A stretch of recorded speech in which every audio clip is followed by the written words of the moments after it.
हमारे पधारे हुए डॉक्टर श्री भूषण कुमार आगेवाल को मैं प्रार्थना करता हूँ थोड़े मिनटों के लिए यहाँ आए और आरोग्य के लिए थोड़ा मार्गदर्शन करें। सबको पधारिए डॉक्टर साहब जो विशेष प्रकार से नंदुरबार से आए हैं, पर आप उसको मिल सकते हैं, उसका फ़ोन नंबर ले सकते हैं। बहुत गहराई से उसने अभ्यास किया।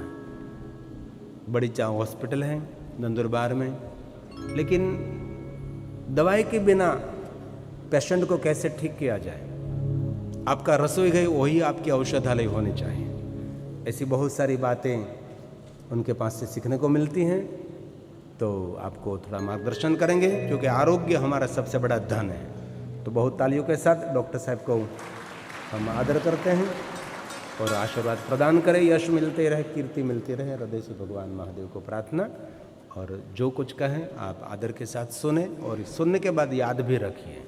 बहुत बहुत धन्यवाद। डॉक्टर भूषण कुमार आगेवाल नंदुरबार से।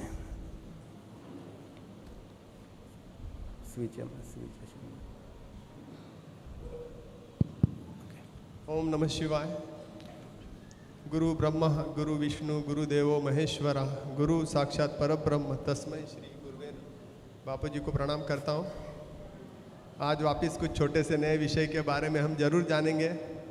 मुझे लग रहा है कि कुछ मेरी बताई हुई बातें कुछ लोग निश्चित फॉलो कर रहे हैं और वो करेंगे भी, और मुझे लगता है कि वो करना भी चाहिए। आज का जो विषय है वो हो सकता है थोड़ा सा किसी को पसंद ना आए, लेकिन मुझे लगता है कि उसके बारे में ज़रूर सोचना। और मैंने कल भी आपको बताया कि शास्त्र में जो कहा है वो पत्थर की लकीर समान है और आपको उस पर विश्वास करना ही है। वापिस से एक श्लोक से मैं शुरुआत करूँगा। विरुद्ध च आहारम अपि, विरुद्ध च आहारम अपि, विरुद्ध च आहारम अपि, विषा गरम अपि। यानी क्या है कि जो विरुद्ध आहार रहता है, विरुद्ध आहार है वो विष के समान रहता है, और गर विष की उसको उपमा भी दी गई है। यानी विरुद्ध आहार लेने से हमारे शरीर में तात्काल भी हमें विष के लक्षण मिल सकते हैं, या तो कुछ समय पश्चात भी विष के लक्षण हमें मिल सकते हैं। विरुद्ध आहार यानी क्या? ऐसी कोई दो चीज़ें जिसे हमें मिक्स करके नहीं खाना चाहिए, जो एक मेक के साथ मिलाकर खाने से शरीर में अलग अलग विष की उत्पत्ति निर्माण कर सकती है। उसके हमें सद्य परिणाम भी मिल सकते हैं और कालांतर में भी परिणाम मिल सकते हैं। अभी इसमें शाकाहार और मांसाहार दो प्रकार के विरुद्ध अन्न रह सकते हैं। हम आज शाकाहारी लोगों के विषय में ही बात करेंगे कि शाकाहार में ऐसे कौन से अन्न हैं जो एक साथ में खाना नहीं चाहिए। तो सबसे पहले शुरुआत करूंगा हमारी सुबह की चाय। आयुर्वेद में ऐसे कहा गया है कि दूध के साथ में मधुर रस को छोड़कर, वापिस से सुनिए, दूध के साथ में मधुर रस को छोड़कर अन्य किसी भी रस का सेवन नहीं करना चाहिए, ऐसे आयुर्वेद में लिखा गया है। और ये विरुद्ध अन्न के बाद के श्लोक में इसी का ही वर्णन है कि मधुर के अलावा आप दूध के साथ किसी और प्रकार के रस का सेवन नहीं कर सकते।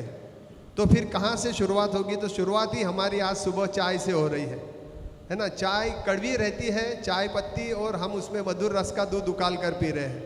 यानी सुबह से ही हम एक ऐसे प्रकार का विष ले रहे हैं जो कहीं ना कहीं उस दिन नहीं, कालांतर से ही सही, लेकिन हमारे शरीर में वो कहीं ना कहीं ऐसे व्याधियों की उत्पत्ति कर रहा है जो कि हम सोचते रहते हैं हरदम। आज मुझे काफ़ी सारे भक्त लोग मिले, वो पूछ रहे थे बहुत सारे विषय में कि हम तो ऐसा कुछ खाते भी नहीं हैं, हम तो कुछ ऐसा पीते भी नहीं हैं, फिर भी हमें XYZ बीमारी क्यों हो रही है, किसी का वजन कम क्यों नहीं हो रहा। बहुत सारी बातें थी, लेकिन बात विरुद्ध अन्न से भी हो सकती है।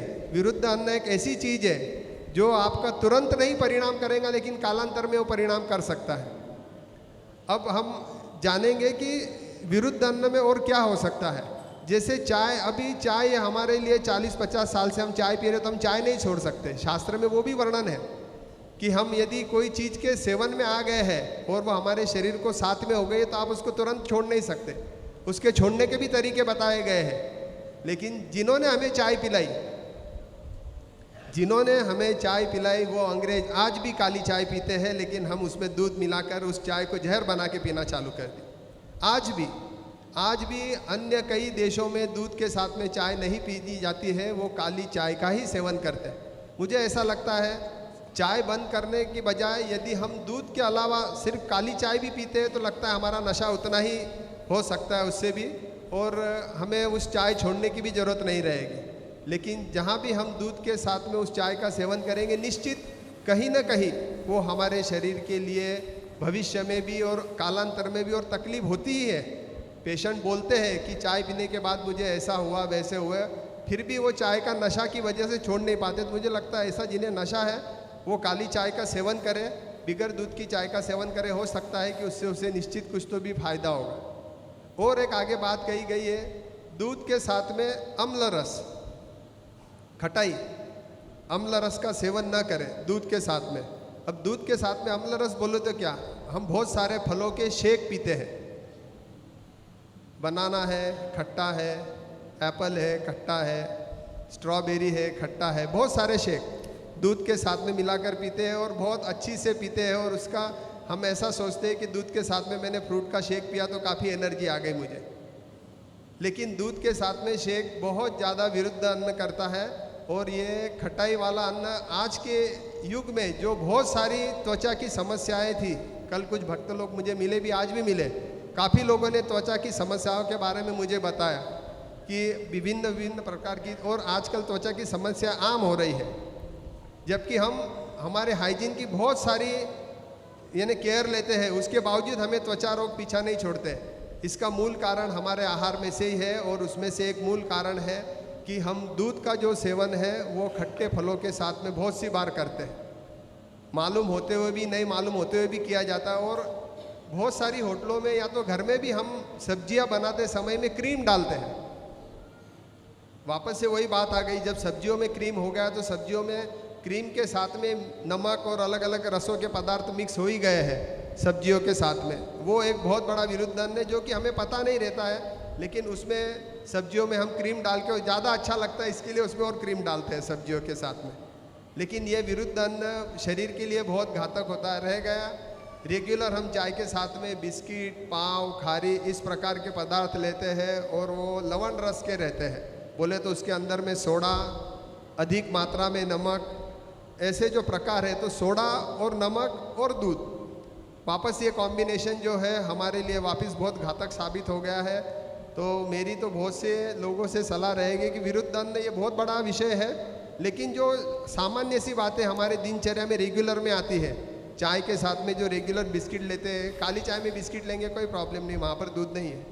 लेकिन जब हम दूध के साथ में ये चीज़ों का सेवन कर रहे हैं तो आप दूध के साथ में नमक ले रहे हैं, खाकरा, थेपला, गाठिया, सेव, बुरा लग रहा होगा मेरा बोलना, मैं ऐसा नहीं बोलता हूँ कि आप, लेकिन सही बात है, कलयुग में हर कोई जैसे बोलता है वैसा करता नहीं है, इसी को ही कलयुग बोला जाता है ना। फिर भी कहीं ना कहीं 10% सतयुग के लोग इस पे ही कलयुग टिका हुआ है। तो मुझे लगता है कि जो निश्चित आरोग्य के बारे में सोचता है वो विरुद्ध आहार का सेवन न करे। विरुद्ध आहार के बारे में बहुत सारी बात ऐसी भी कही गई है। वापस से मैं कहता हूँ, बहुत से लोग हमें ऐसे दिखते भी है तो दिन में 10 चाय पीते हैं, इन्हें तो कुछ नहीं होता, लेकिन शास्त्र वापिस से सभी बातों के लिए कहा गया है। मेहनत करने वाला आदमी है, पाचक अग्नि तीव्र है, बहुत सारा परिश्रम करता है, वो उसको पचन शक्ति इतनी तीव्र रहती है कि विरुद्ध अन्न का उसके शरीर पे किसी भी प्रकार से असर नहीं हो सकता। लेकिन जहाँ पे हमारे बैठक जीवन शैली चालू होती है वहाँ पे सभी प्रकार के व्याधियों का वर्णन शास्त्र में लिखा हुआ और वहीं से उत्पन्न होती है। तो विरुद्ध आहार के बारे में आज मैंने एक छोटा सा वर्णन दिया है और एक आगे छोटी सी बात बताऊंगा। कल कुछ सारे भक्त लोग मिले थे, वो मुझे वजन कम करने की औषधि के बारे में पूछ रहे थे।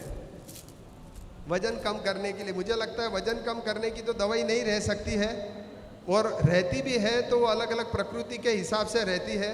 लेकिन शास्त्र में एक बात कही गई है, जो आदमी पथ्य करता है उसे दवाई की कोई ज़रूरत नहीं, और जो आदमी पथ्य नहीं करता उसे भी दवाई की कोई ज़रूरत नहीं। यदि आप परहेज करना ही नहीं चाहते हो तो दवाई लेके मतलब नहीं। आयुर्वेदिक के बारे में बोल रहा हूँ। और यदि आप परहेज करते हो तो निश्चित कोई ऐसी दवाई आपको मिल सकती है जिससे वजन में आपका प्रभाव पड़ जाएगा कम होने में। लेकिन परहेज तो आपको दोनों हालत में करना ही है। और परहेज क्या करना है, इस विषय में हमारी पिछली भी कथाओं में चर्चा हो गई है कि आहार का नियोजन कैसे करें, भोजन का समय हम कैसे रखें, और यही मार्गदर्शन है। मुझे लगता है कि इससे हम वजन कम कर सकते हैं। वजन कम करने के लिए औषधि न ढूंढें, नहीं औषध के पीछे जाए। वजन कम करने के लिए आहार विहार और दिनचर्या का ही पालन करें, निश्चित इसमें हमें कहीं तो भी औषधि मिल जाएगी। ओम नमः शिवाय। खूब खूब धन्यवाद डॉक्टर साहब। अभी नंदुरबार जा रहे हैं, अभी निकल रहे हैं। बहुत हृदय से हम आपका आदर करते हैं, तालियों के द्वारा साहब का बहुत हृदय से धन्यवाद व्यक्त करें। अभी निकल रहा है क्योंकि कल हॉस्पिटल खुल जाएगी, इसलिए आज रविवार था, उसका लाभ मिला।